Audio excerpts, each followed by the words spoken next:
This is Sarah Brinks with the Professor Podcast, the podcast of your professors, their research, and their academic lives here at St. Thomas. This week, we're delighted to have Dr. Bernie Armada, Professor of Communication Studies here at St. Thomas. Welcome, Bernie. Thank you. So to begin, could you tell us about your background and how that eventually led you to today's topic, which is improvisation? My background, I grew up in New York City, and I always had kind of a performer's spirit, but I also had, a very strong spirit of anxiety, if you will. And so I found that I loved comedy, loved performing, or loved the idea of performing, but froze whenever the spotlight was given to me. And so my response was fight or flight. I chose flight, and for many years I made myself invisible to people. And it really wasn't until I had to teach public speaking as a teaching assistant that I had no choice but to face some of those fears. And so I moved to Minnesota for this job here at St. Thomas. I can't believe I'm still here. This is the start of my 28th year. But a few years in, after I was married and had my first child, I decided to take an improv class at Brave New Workshop in Minneapolis. And that really changed my life. Because as a communication studies scholar and professor, after I took my first improvisation class, I thought, this is what people who are interested in communicating and connecting with others need to do. Everyone needs to do this. I called my wife, in fact, and I said, right after that first class, and I said, Gina, because her name is Gina, you need to take an improv class because it'll help you in everything you do. And that has turned out to be true. So improv, I took the first level of improv, I took the next level, I took all of the levels, and then I performed and really explored this new part of myself. The anxiety was always there and still is always there. But what it has done is really given me some lived experience to be able to say to students, if you're shy, if you're anxious, if not just students, but professionals as well, this will help you to get out of your comfort zone and to try new things, to explore new ways of communicating with your face, with your voice, with your hands, your body, everything. And so for me, to shorten the answer, to sum up the answer, it's been a very, very long and gradual walk upward out of the shadows and into more of the spotlight. And because it's helped me so much, I am really passionate about giving that and sharing that with other people. What are some of the attributes of improv that make it so helpful and impactful for people? Well, improv in many ways makes you check your ego at the door, because it is by nature, it's inherently a collaborative art form. So if you really try to be funny, it's not going to work. Or it'll work in the short term, but it won't work well with other people in the long run, because the whole point of improv is to co-create. And so a lot of the philosophical, it can get really strangely philosophical in a lot of ways, because it requires that you see the other players that you're playing around with as people, not as titles, not as categories of people, demographic categories of people. You're really just having to meet them where they are, as they are with you. And it requires that you collaborate with them. I'm sorry, ask the question again. What was the initial question? I want to make sure I'm answering. Yeah. When you began your improv class, were there things that you noticed about it that you kind of realized this is why everyone needs to do it? What were some of the attributes that Yeah. made it so helpful? Well, especially, thank you, as a communication professor, I've already kind of said some of them in that it pushes you little by little toward the metaphorical cliff of risk taking. It pushes you toward the need to connect with other people. It pushes you toward being bigger in all of your communication attributes. It pushes you toward thinking on your feet. But to me, thinking on your feet is the least interesting part. A lot of students will say, well, I want to take this class. I'm taking this class because I want to be able to think on my feet. And to me, that's the least interesting thing, because some people are really good at just thinking on their feet. Sometimes you can learn. That to me is the hardest thing to actually learn. The better things for me are connecting and relating to people. And that's what I've always craved in my life personally, is connecting with people. So connection is the number one thing, because in communication, if you're not connecting with people, you're not going to be able to persuade them. You're not going to be able to inform them as fully, as effectively as you possibly can. And this has to do with every sort of relationship: parent to child, superior to subordinate, professor to student, student to professor. Every human relationship is built on connections, and improv is all about connections and collaborations. And that really can't happen if we're closed off to people. So improv pushes people to be open towards others. That's interesting. And to me, when I think of improv, I think of theater groups or an improv club, very much as an art form, but it seems like it has so many practical uses. And in one of the articles you sent us to prepare for this podcast, it mentioned that it can be used in business, in a professional workplace, or in education, or even in healthcare. Yeah. So could you describe a little bit about some of the practical approaches and uses for improv? Yeah, well, there's a whole area of research and practice that has just exploded in the area of applied improvisation, which is using theatrical techniques in non-theatrical contexts. So there's lots of research and lots of experimental studies and lots of games that people have created to help employees connect with each other better, to help doctors communicate better with patients and with one another, not just healthcare professionals in general. So I've done training over the years for bankers at PNC Bank in Pittsburgh, and here at the U, I have a friend who's a physician, and so he's brought me in a few times to do training for medical residents. And one of the things he said after the very first time I did it was, I've been working with these people for a year, and I saw sides of them that I have never seen before. And that's partially because the ego part and the idea to be professional is kind of falls away, and you get to relate to each other in new ways. And that's really important when you are needing to connect with people, because there's a chapter in a great book by Alan Alda, which I recommend to all listeners to read it. It's called If I Had This Look on My Face. If I Had This Look on My Face, something, man, I'm drawing a blank. And this is the book that I've assigned. We're reading it in my class right now. Anyway, it's something like that in the title by Alan Alda. And it's really a great book. And the first chapter is called Relating, it's the cake. It's not the icing on the cake.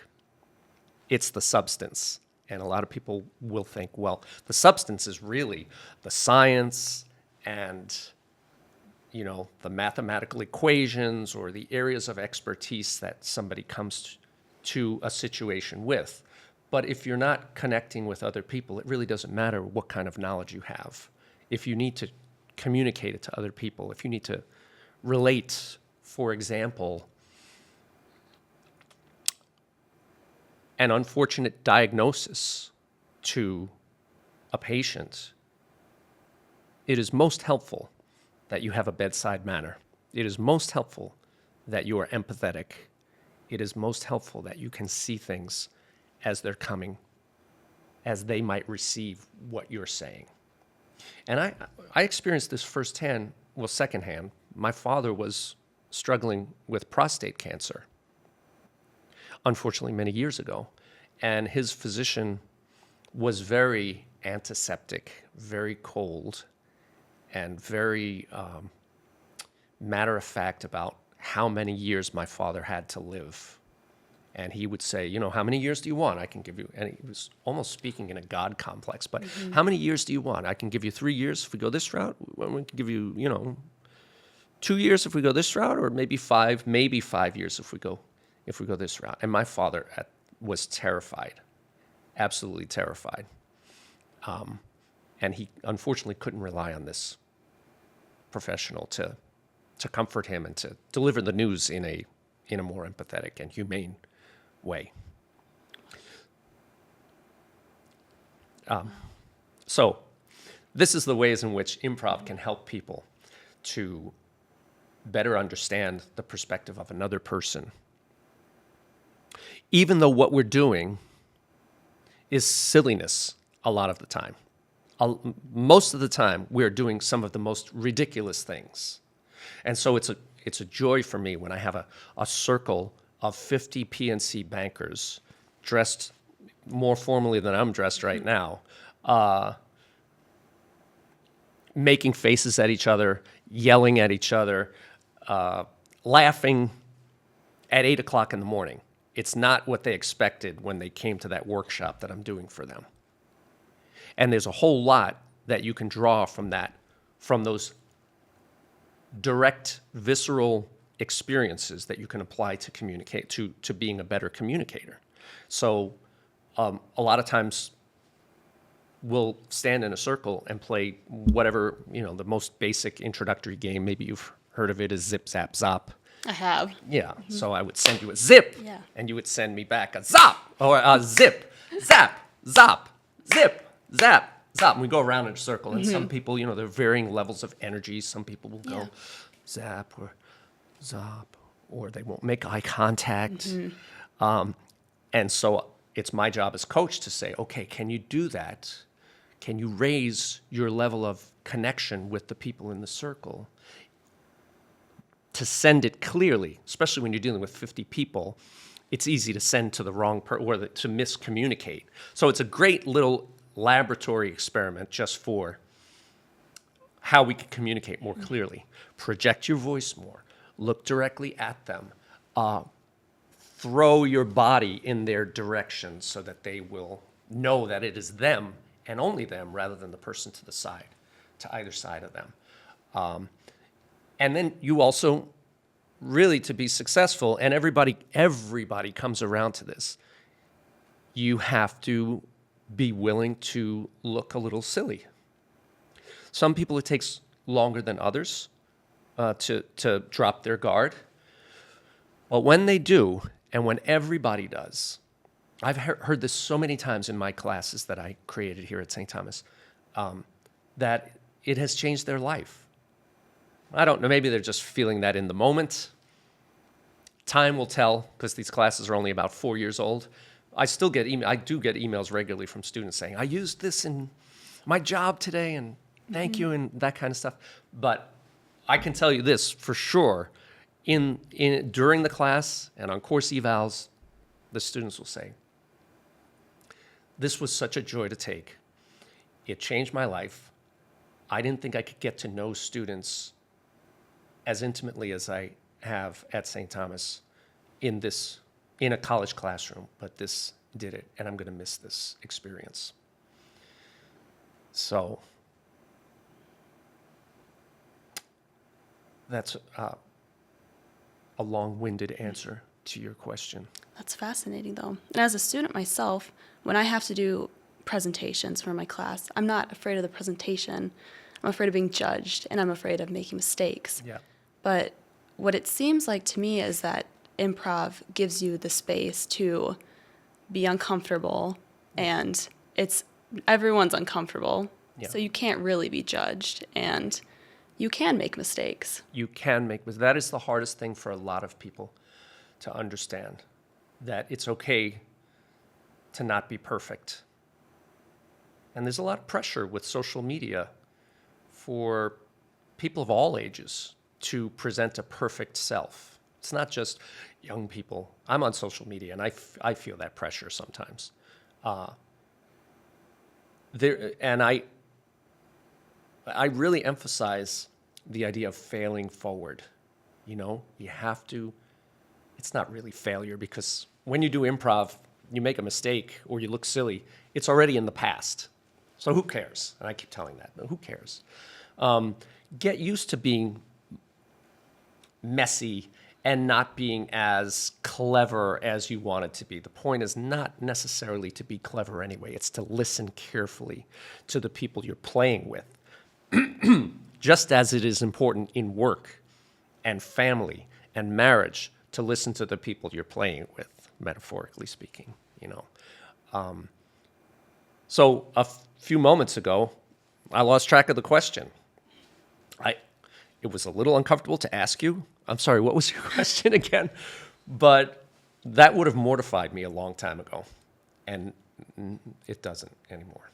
It really goes back to when you said, like, improv is for everyone. Everyone should do it, like when you called your wife and told her you need to do improv.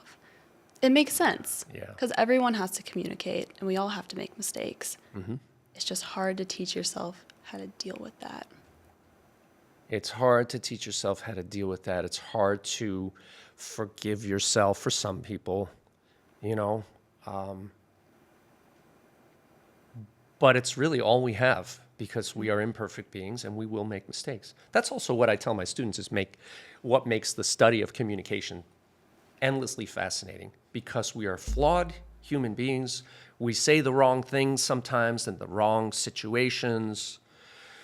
We offend somebody or put ourselves down in front of other people. I mean, there are all kinds of ways in which we miscommunicate. And another thing that I really emphasize in my classes is treating each other with a generosity of spirit.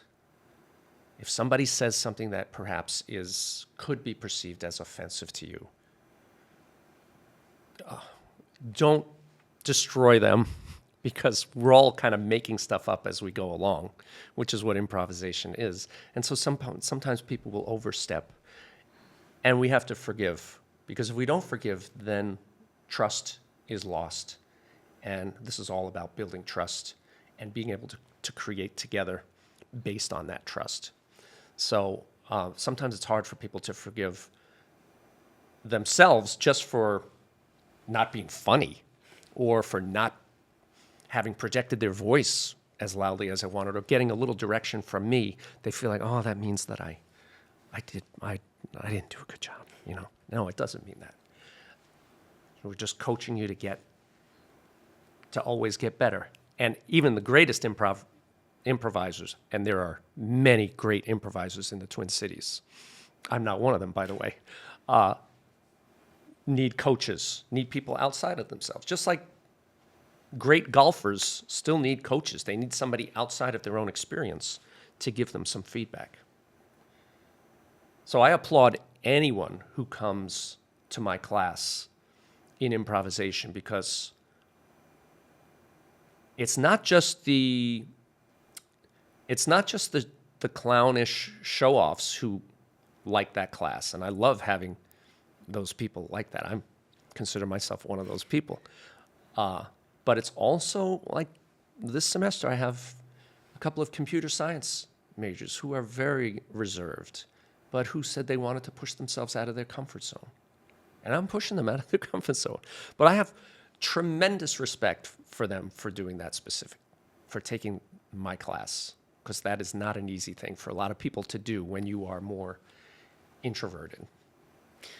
And what kind of growth do you see in your students when they first come to your class versus when they leave? What kind of changes do you see?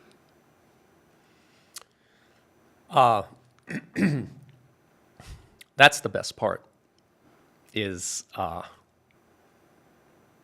I should probably video record them early on, and then show it to them. I wonder if they would be comfortable with that. I may have to ask in the future, first, second, third days of class. Just maybe have them here in the TV studio, and then have a group get some popcorn or whatever, pizza, and we all watch it and see how different it is, because it is remarkably different from the beginning to the end of the 7 weeks. Very tentative in the beginning. You'll see things like people not making eye contact with each other, people staying with the same people in the class. Sometimes people will take it as friends together, and they will gravitate towards each other.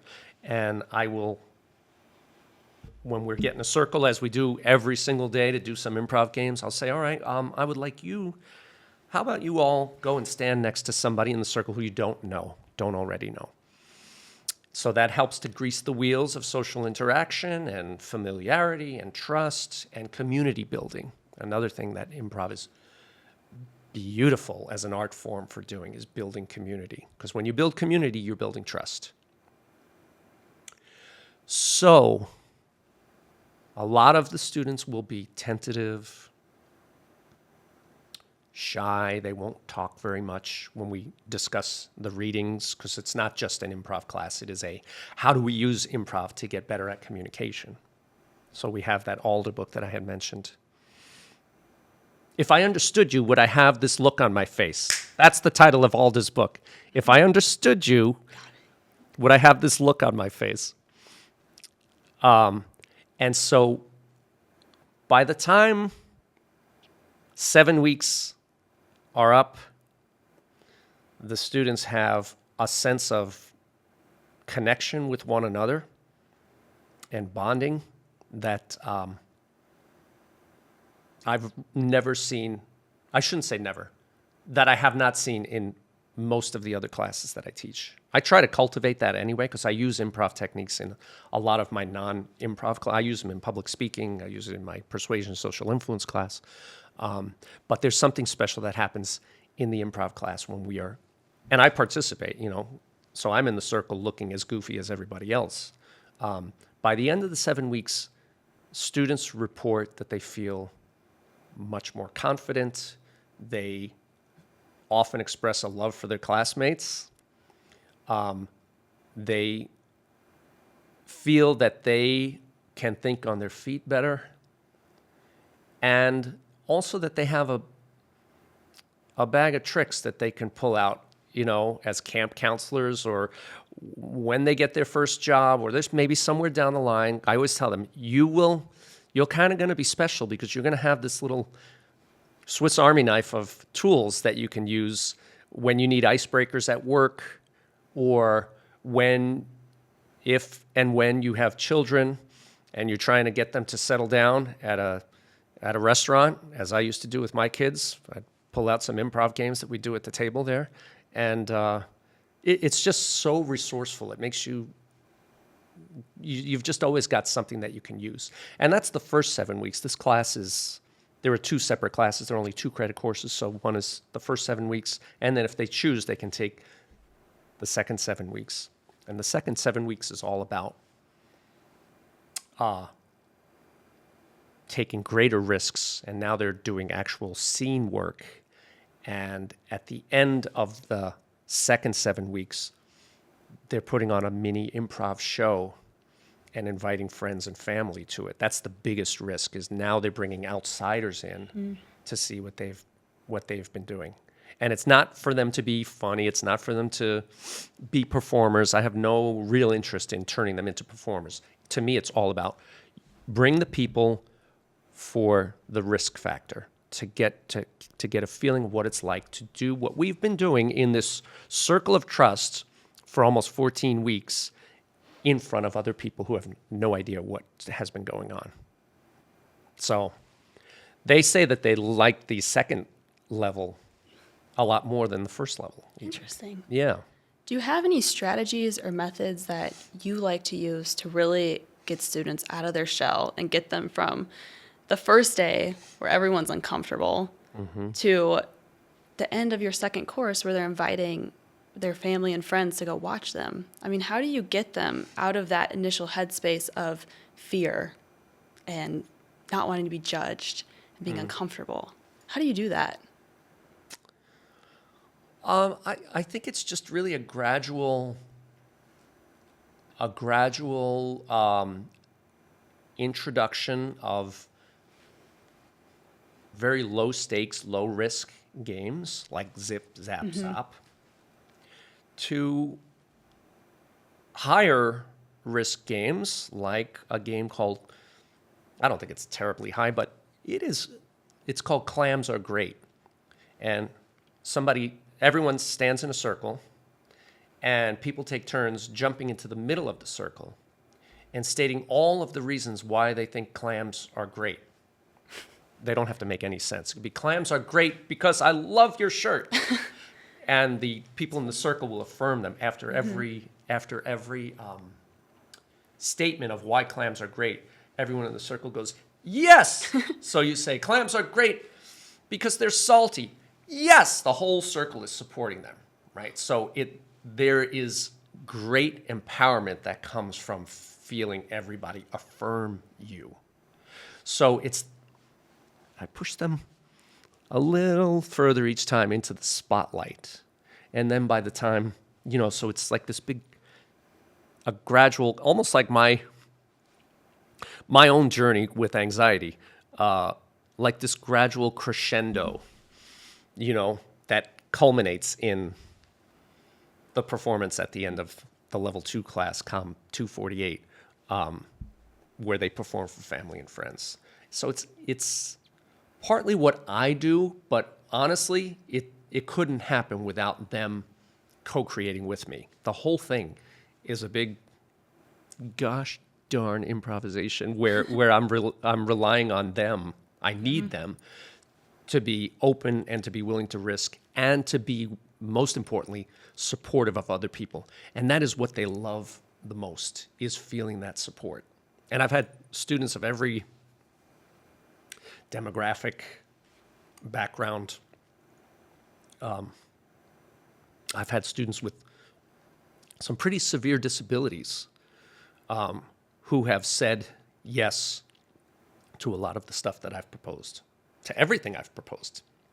I had a student, this actually was not in an improv class, she was a comm studies major about 10 years ago. Really inspirational. She had severe cerebral palsy. She was wheelchair bound, and the only way she could communicate was by typing on like some sort of a keyboard device that would then speak electronically for her. This gal was up for every single game that I proposed. And so there she was in the circle with everybody else, and everybody supported her. I think everybody admired her, because she could have easily said, this isn't my thing. I don't have the ability to participate like everybody else, so I'm just going to sit these things out. But no, she was right there in the center of it. And I use her as an example all the time. As you can, if you have the attitude, what we call a yes and attitude, which is to say yes to what people suggest and then add something onto it so that you are co-creating. If you have that attitude, you can open up doors instead of a no-but attitude, which shuts down the possibilities for any sort of advancement of a relationship or brainstorming ideas that might help solve a problem,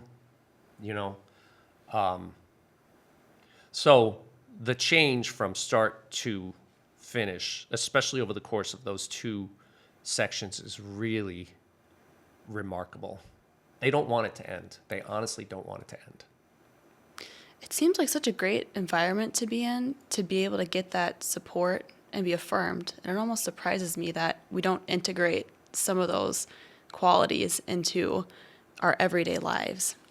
Because there's times when I'm doing a class presentation or I raise my hand, or even sometimes when the teacher's doing attendance and I say here, that I just feel like everyone's watching me, everyone's judging me, everyone thinks, oh, she's weird. What is she doing?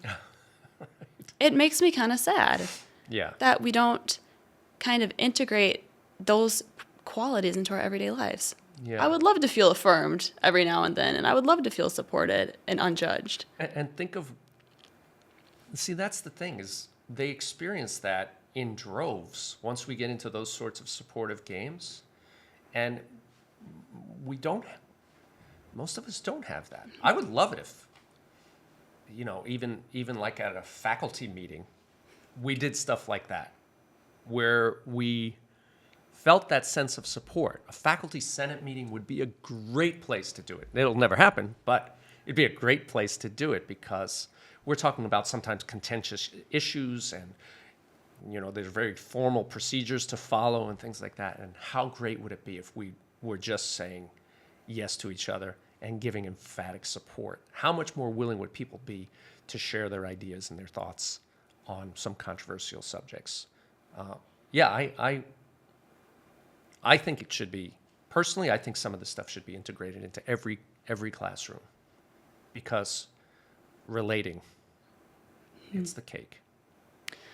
So for those of us that don't take improv classes, or may not have time to, Are you speaking of yourself?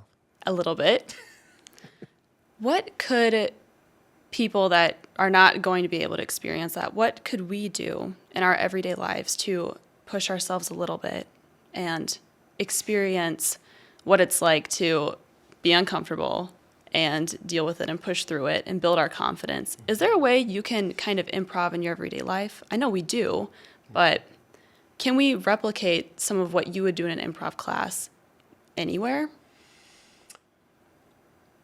Yes. Oh, the first place I would, if you weren't going to actually collaborate with another human being to learn these sorts of things, then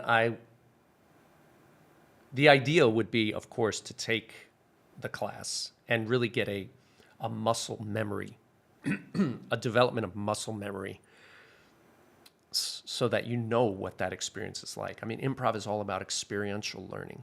So I could tell you that if you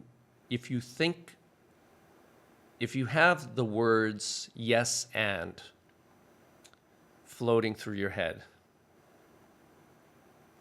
and you ask yourself,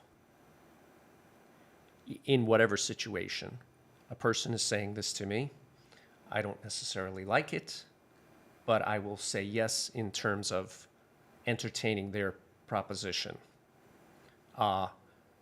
Or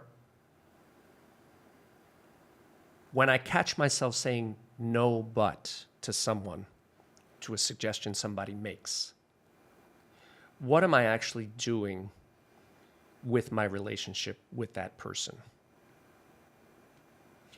And it could be a child, it could be a peer, a parent, anybody, really. So short of actually doing improv, which I think is the most important thing, because it's more than an intellectual exercise. It's really about experiencing it, then adopting it, thinking about being mindful and thinking critically, being critically aware of the times in your head when you catch yourself saying no but to a suggestion, or yes, and we can do this. Yes, and let's go. Doors opening, doors closing. It's like an entire mindset change. It is, and that's another reason why students, they feel like it has changed their life, because it actually is deeply philosophical, as silly as that may sound, because it's such a silly, ironically silly endeavor. But it really is, and I haven't spoken about this yet, surprisingly. It really is about being in the present moment.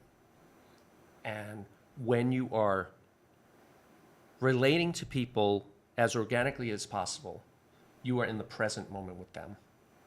If you are kicking yourself for having looked silly or making a strange facial expression after you did something during an improv game, then you are literally in the past. You're thinking about something that just happened. Or in a game, if you're saying, oh, when it comes around to me, I'm going to use this really wacky voice, then you're in the future. You're not in the present. So improv, to experience it fully and in its most gratifying way, requires that you are in the here and now. When you worry about stuff, you're in the future. When you're kicking yourself for making a mistake, you're in the past, as opposed to when you're just in a state of flow in the present moment. So the thing about improv that's so beautiful, I think, is that it gives you, in very achievable ways, the opportunity to experience a state of flow. You know, you hear people say they're you hear like great basketball players in a state of flow. You know, they're just going in the hoop. Athletes experience that. I've experienced it as a former runner. But you can experience it just by sticking your tongue out at your fellow participants, you know. And so a lot of students get to experience that, and they experience the openness and connection that comes with being with multiple people being in a state of flow at the same time. It's really remarkable. It is. And I don't know if you've experienced this with feelings of anxiety before, but when you're anxious, I have felt that I'm not flowing, I'm stuck. Yeah. And I'm thinking too much and I'm not doing. Yes. I do this a lot with my homework. I write a list, but I don't do it because I'm stressed and scared. Mm-hmm. So it would be really interesting for me to experience that state of flow and actually just do and not think. That's right. Yeah. And yet another thing that improv always challenges us to do is to get out of our own way by getting out of our head. And that is a challenge every single anyone who's ever tried improv has struggled with. Solving that problem is getting out of your head. Because when you're in your head, you're not in the present, right? You're in the future, you're in the past. And so we all have that. We all have that challenge. And yeah, when you're doing homework, I had ridiculous writer's block when I was doing my doctoral dissertation. And the anxiety really, really ramped up. And it wasn't until I found, by the grace of God, somebody who just was a coach for me and just said, hey, settle down. You've got this. Let's sort out some of the steps you need to take. And you might actually benefit from some of that sort of stuff. Everyone can benefit from that. You've got these tasks. Let's break them down into smaller, really simple, manageable tasks. And all I needed was somebody to kind of give me permission to not be perfect. This was before I discovered improv. And just a few words of encouragement and some steps to take. And I was on my way after being blocked up for like 2 years.